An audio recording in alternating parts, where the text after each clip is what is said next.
Thank you and welcome to the show this morning. The topic this morning is Africa and the Sudan. And we're fortunate to have with us this morning to talk about Africa and the Sudan, Dr. LMadu1.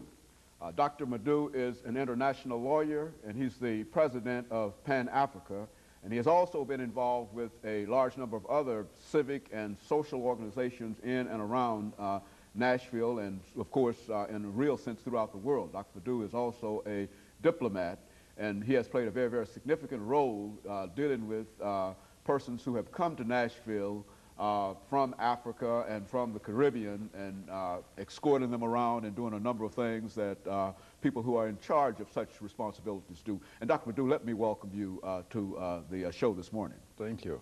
Dr. LMadu1, what we'd like to do today is to talk about Africa and the Sudan. But I don't think that there is any question that is more important and perhaps more burning in the minds of our audience is the fact that the President of the United States recently made a tour to Africa. And let's start off by having you to give perhaps an assessment of Mr. Clinton's trip to Africa, and from that point to talk about some of the other issues that we are going to talk about today. Thank you. Well, you know, for a long time, this trip has been anticipated. He has been in office now for over 4 years before he went to Africa. So actually, it was late in coming. We expected that he should have been to Africa during his first term. His wife was the first to go to Africa and came back with good reports. So we are happy that he went. We would have preferred that he went earlier on. As you know, the most significant thing about his trip to Africa is that since the end of the Cold War, Africa has been marginalized in terms of geopolitical importance. And at the same time, this has caused a fall, should I say, in the economies of those countries. During the Cold War, both superpowers and also the other 2, 3 powers, Britain, France, and China, were pouring money and aid into Africa as part of their proxy war against each other. With the fall of the Soviet Union and the collapse of the Berlin Wall, the importance of Africa insofar as these powers are concerned diminished. So when the president decided to go to Africa, we saw it as an opportunity, not only to give Africa the profile it is due, but at the same time as an opportunity to encourage investments and tourism to Africa.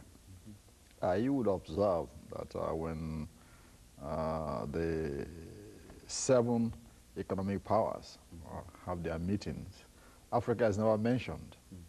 You might hear of South Africa one way or the other, but it seems like Africa doesn't exist in economic terms insofar as the world is concerned. So what we think is that this visit and also the law passed by Congress, the Business Opportunity Act for Africa, will help not only to increase investments in Africa, but also to attract more tourism. A lot of African countries, depend on tourism to survive. So it's very important from that regard. You know, Dr. LMadu1, I think that some people have talked about the emergence of Africa since the president's trip. Now, certainly I think that it has also been pointed out that Africa really does not need Mr. Clinton to give it credibility. But I think it has also been pointed out that this is a continent with a vast amount of resources and et cetera, as you are indicating, through investments. But now, we've seen Africa over the 60s and the 70s emerge, and I think that if there is one thing that came out is that the Africa of the 1990s is not the same Africa that many of us know of the 1960s and the 1970s, which is to say that some people still have a mindset of a continent that is still under the process of decolonization as it was in the 1960s and et cetera. Perhaps you would like to deal with that as an issue this morning. Well, the basic difference between Africa of the 60s, 70s, and 80s is that the process of democratization is moving very fast in Africa.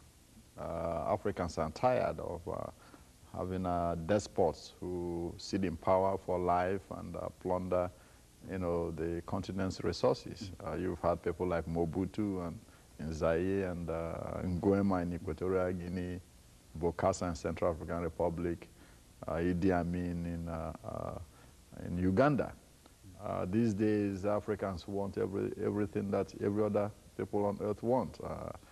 Good education, health care, the freedom to choose whom they want, to be in power, and every other thing.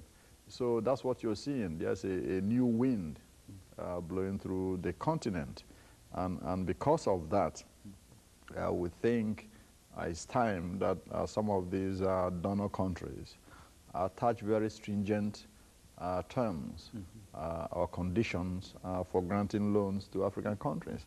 I personally believe that before either the World Bank or the IMF or the United States government or any other foreign government should make it clear that the condition under which aid will be given to any particular African country is that the president or the ruling class agree to election and at the same time stick to it. If that is not stuck to, then they should withdraw the aid.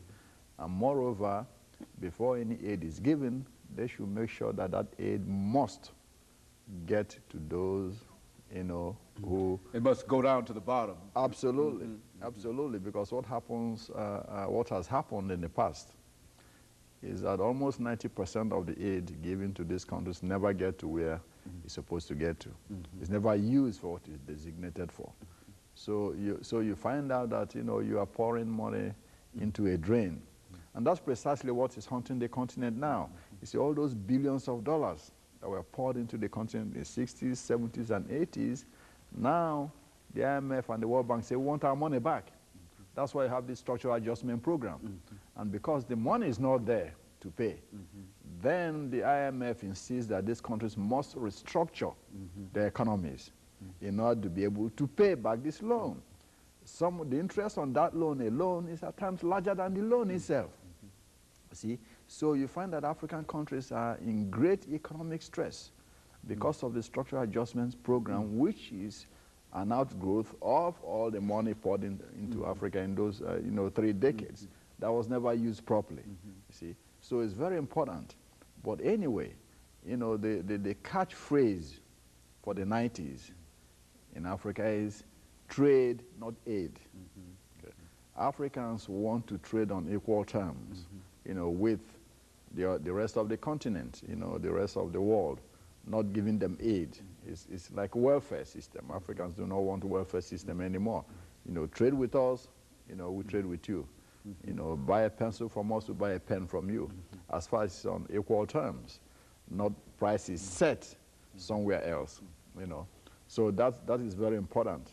So that's what you're seeing now. Africans want aid, trade, not aid. So as soon as the leaders in that country understand, what their people want, then, these changes will continue to grow. But that's the basic difference between the 90s and the other three decades past. Dr. Madu, we're coming up to our first commercial break, and after which we want to talk about an issue that I know is very, very important to you, and that is the Sudan. After our break, we want you to not only to talk about the Sudan, but talk about the Sudan in reference to what you've already said about Africa, and to give our audience as much information in that second segment as you possibly can, dealing with some of the problems and some of the challenges in the Sudan, because as you've indicated, Africa has moved quite a bit, but there are still some problem areas, and I think that this is one of the problem areas that you're interested in. And of course, we'll talk about that as soon as we come back after our first commercial break.